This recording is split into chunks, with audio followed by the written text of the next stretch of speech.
Oke, assalamualaikum warahmatullahi wabarakatuh. Balik lagi di Hilmatullah dan Hilmi Arasya. Jadi di sini ada pulsar 200 ns dengan kendala HCU-nya mati. Katanya HCU-nya mati. Ya, jadi untuk lampu otomatisnya ini dia tidak bisa hidup secara otomatis. Ya. Jadi ini sama seperti pulsar 135 dan bajai XCD 125. Penyakitnya sama karena mereka sama-sama memakai HCU ya, atau Headlamp Control Unit. Seperti ini.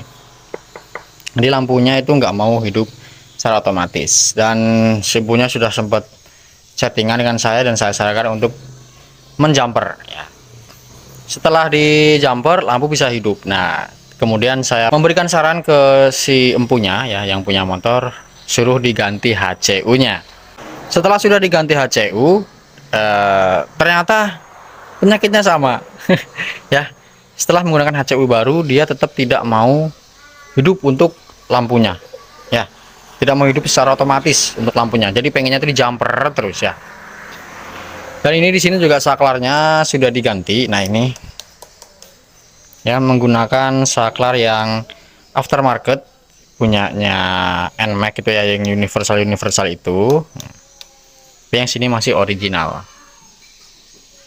Ya, tapi ini tidak merubah nyala lampu ya. Nyala lampu tetap aja mati. Nah, nanti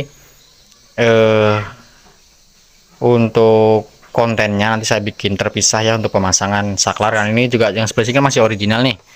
Nah, saya disuruh masang yang bagian kanan. Kali ini simpunya sendiri yang masang ya. Tapi kemarin sudah saya koreksi, sudah saya cek kabel-kabelnya walaupun amburadul ya, sudah saya cek kabel-kabelnya semuanya, dan sekarang sudah saya pastikan jalurnya aman ya, atau jalurnya sudah sesuai. Tetapi tetap aja lampu tidak mau menyala secara otomatis. Jadi seperti ini nih ya.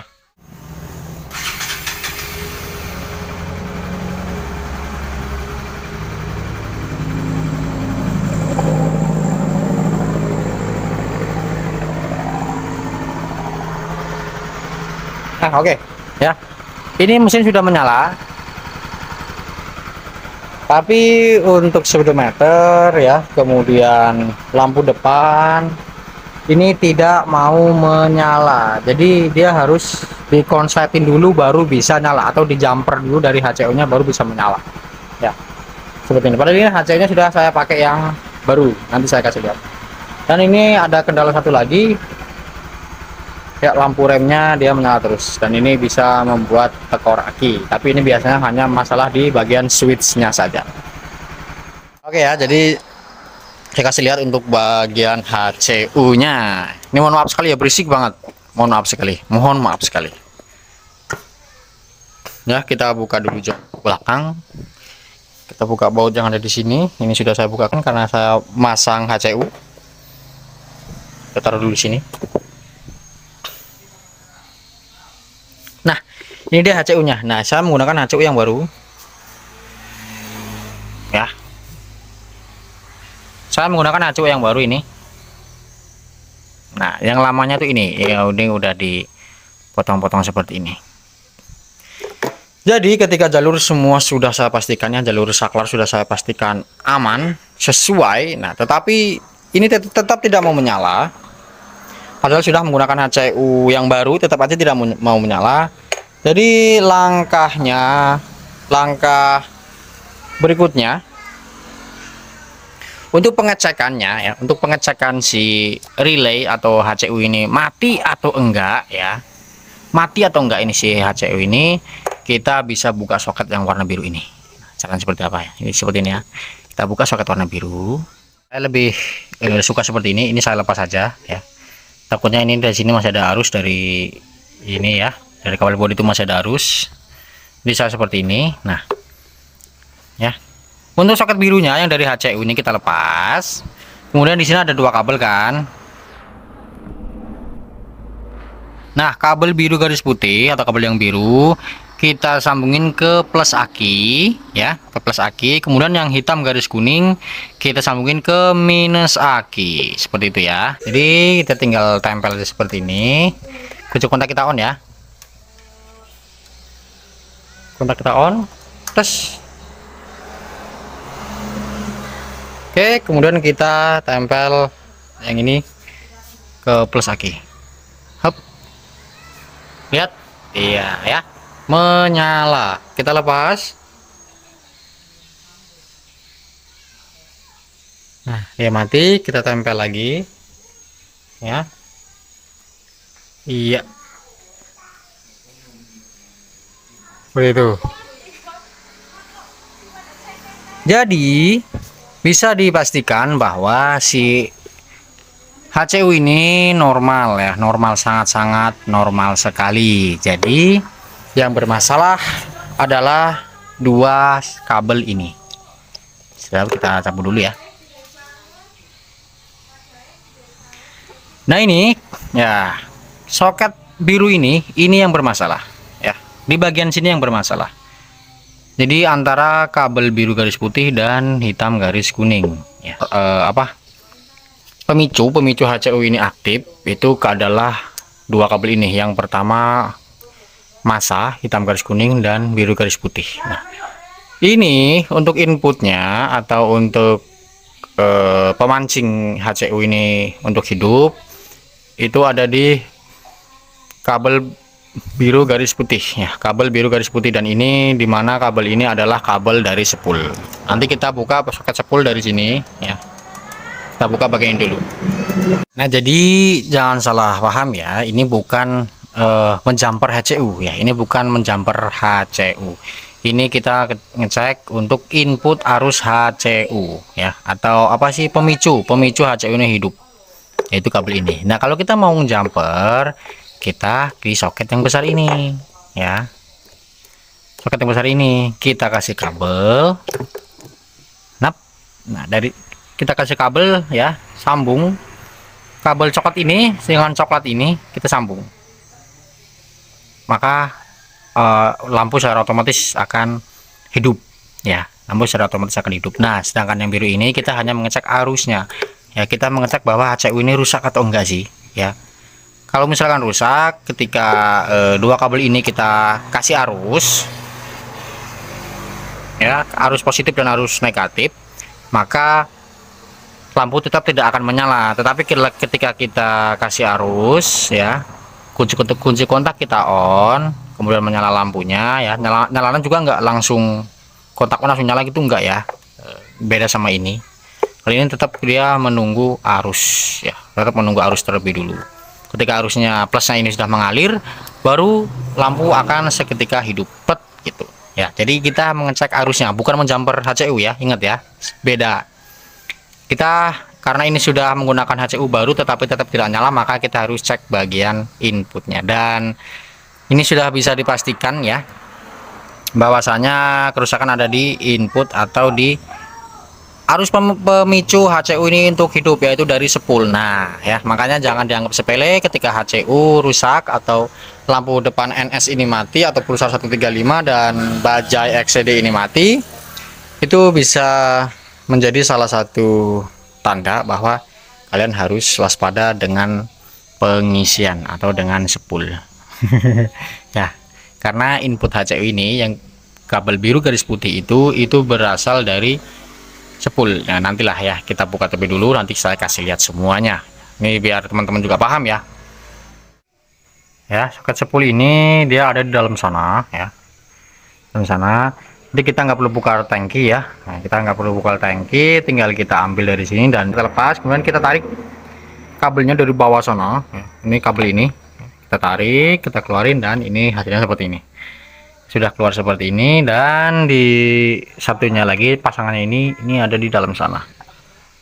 Kita coba cari dulu.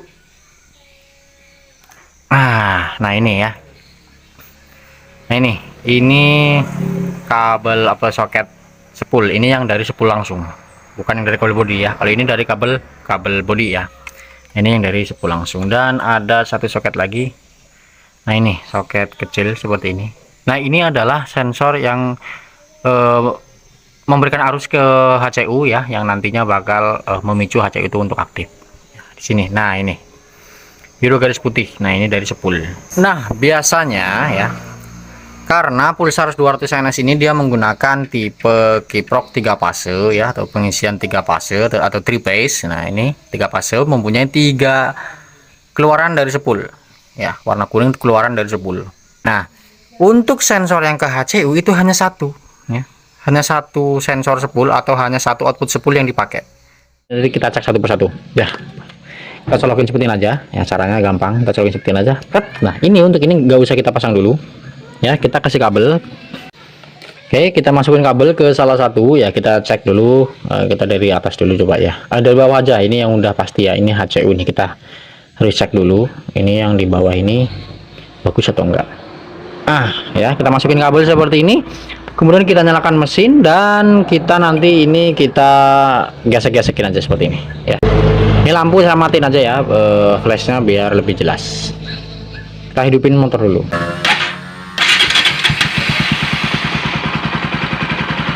Nah, oke, setelah itu tinggal kita tempel ya ke masa.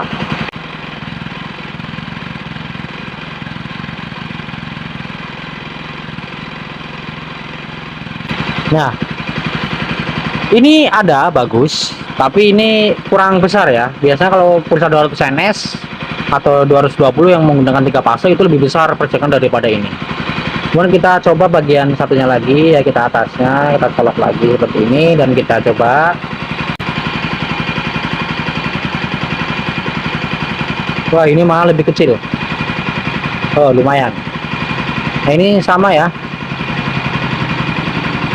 udah lemah juga bagian bawahnya sini seperti bagian ini ya. Kemudian kita satunya lagi.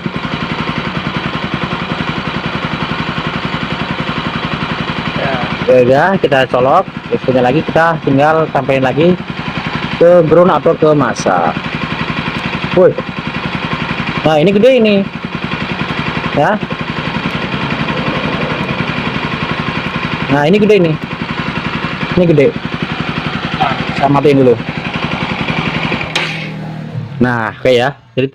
Jadi dari ketiga output spool ini ya, itu yang paling besar di bagian ini ya, kabel yang ini nih ya, inget ya, kabel yang ini.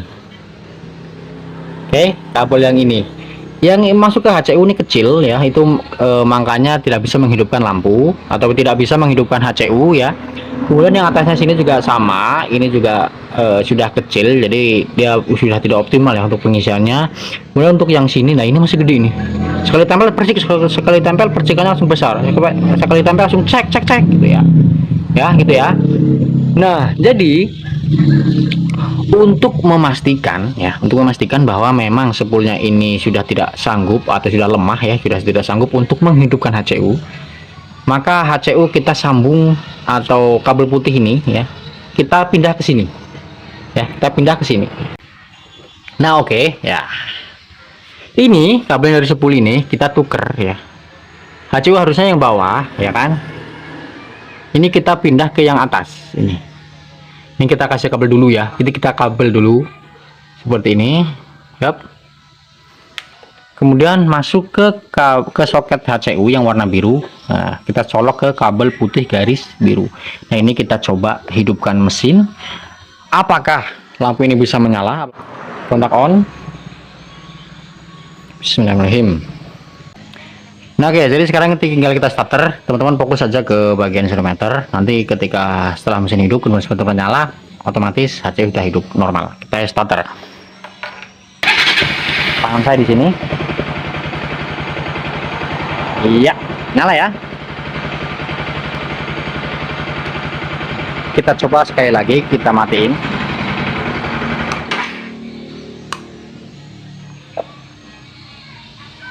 Oke, kita starter ulang.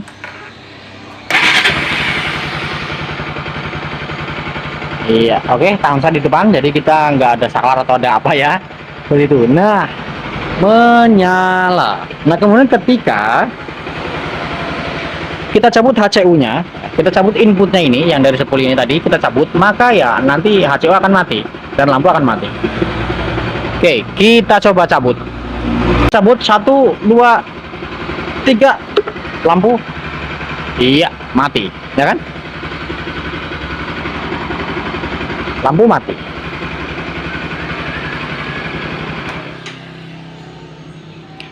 Nah, oke, jadi di sini sudah jelas ya bahwa penyakitnya adalah di input HCU atau suplai arus yang memicu HCU untuk hidup ya. Memang untuk kita yang belum paham cara kerja HCU itu seperti apa, kita akan pusing ya, kita akan pusing memikirkan ini semua. Nah, jadi ini cukup kita congkel aja untuk sekunnya ya, kita congkel sekunnya.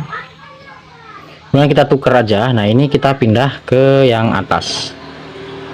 Seperti ini, tinggal kita masukin. Nah, sudah kita masukin, kemudian yang ini kita pindah ke bagian bawah. Nah, jadi kalian cukup mencongkelnya aja untuk melepasnya ya, congkel, dorong. Nah, seperti itu ya ini ya. Tadinya HCU di sini ya, sensor kabel biru ini di sini. Kita pindah ke sini karena di sini adalah keluaran spool yang paling baik atau yang paling bagus. Sekarang kita coba, kita pembuktian ya. Kita masukin. Nah, seperti ini oke. Kemudian di sini ada kabel ya. Ini kabel ini yang menuju ke HCU ya, ini soket ini ya. Nah, ini kita colokan ya, jadi jalurnya masih tetap jalur kabel yang lama ya, jadi kita nggak perlu bongkar-bongkar kabel atau kita pisat-pisat kabel ya. Jadi kita pahamin dulu bagaimana sistemnya atau cara kerjanya supaya tidak merusak.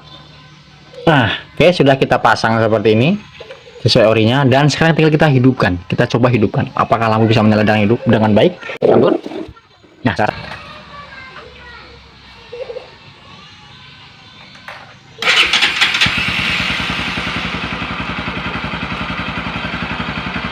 Nah, lampunya menyalakan. Nah, berarti memang yang bermasalah adalah inputnya HCU ya, atau bukan input, siapa namanya, pemicu ya, pemicu HCU itu untuk hidup.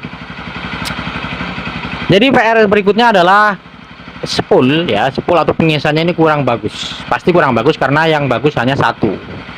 Buktinya untuk menghidupkan HCU aja spool ini sudah tidak mampu ya, sudah ada voltmeternya. Nah itu ya, voltmeternya cuma 11,5. Coba kita tarik sampai 4000 rpm, apakah dia akan bertambah banyak atau lambat. Nah, menyala langsung ya.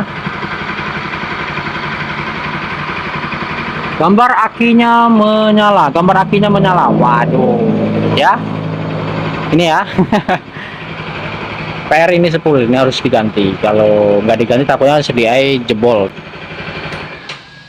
Nah seperti itu. Jadi untuk masalah kita hari ini sudah selesai atau sudah kepanggih ya, sudah ketemu.